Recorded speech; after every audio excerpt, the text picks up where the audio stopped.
assalamu aleykum wa rahmatullahi wa barakatuhu ko salminde e juurade e yafnade e wiide alhamdulillah en garti e windande men kadi hannde ene wayno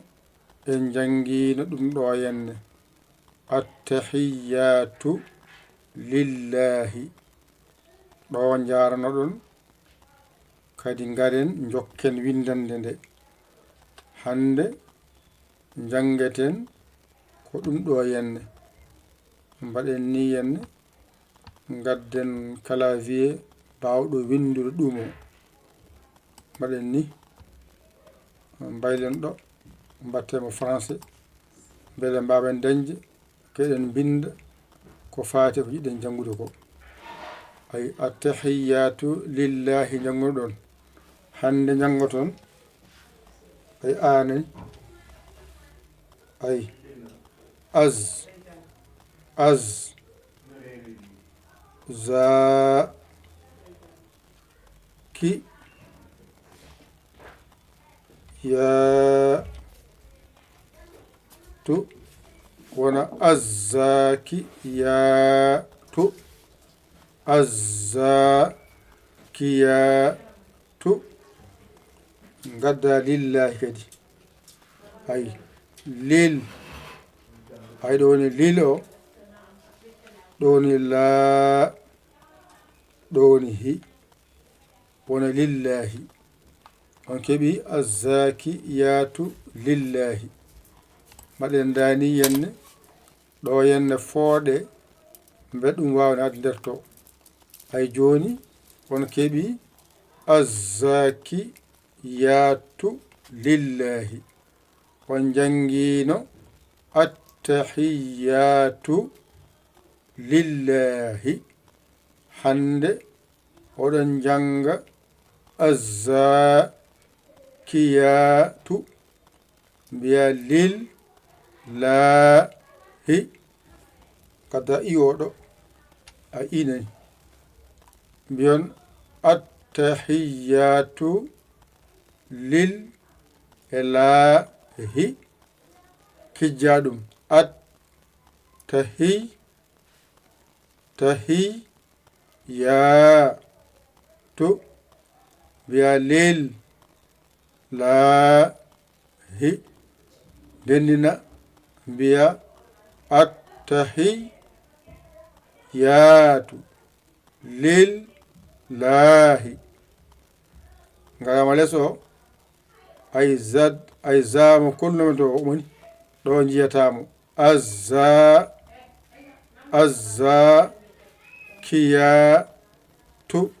azzakiyatu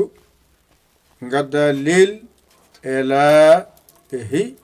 wona laahi ndendinen attahiyatu lillahi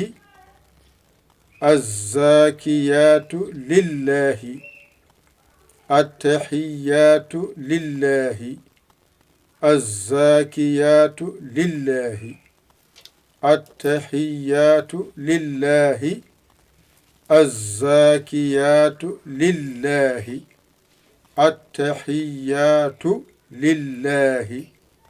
azzakiyatu lillahi attahiyatu lillahi azzakiyatu lillahi ɗum ɗo joni ko alluwa ngal timtotoɗa ko jangate e maggal ko ɗo yettoma aɗa tiimi hen aɗa andi a jangguino at e ta e hi e yah wona hiy a jangguino ya e tu a jangguino lil e la e hi ɗum rendina mbiɗa attahiyatu lillahi a holonoma za o ala e pular ɗo no waɗa ko ha mbawa janngo ɗum ɗo henne ay azzakiyatu lillahi jangguin gotol ɓaɗen attahiyatu lillahi azzakiyatu lillahi attahiyatu lillahi azzakiyatu lillahi ngol downgol woni attahiyatu lillahi ngol lesngol woni azzakiyatu lillahi ngol dow woni attahiyatu lillahi ngol lesngol woni azzakiyatu lillahi attahiyatu lillahi azzakiyatu lillahi wadde joni a andi no windirte ƴetta kuɗol ma e carnet ma mbañitoɗa jangga ɗigga a saggoyi hen mbaɗa numéro men whatsapp 00221 77 906 14 81 ngara saggue saggere ma a saggani ɗum yiiɗa walla an keso jiɗɗo jokkade jangde yahore ngara ndewa ɗon ngara kaala indema yettodema min kalama sarɗiji ɗi haade welma jangga a yiiɗa gaccima ndeeƴa wassalam ko musidɗo mon giɗo mo saabu Allah Yaya Ly Kola Sénégal alhamdulillahi bil alamina on jarama wassalam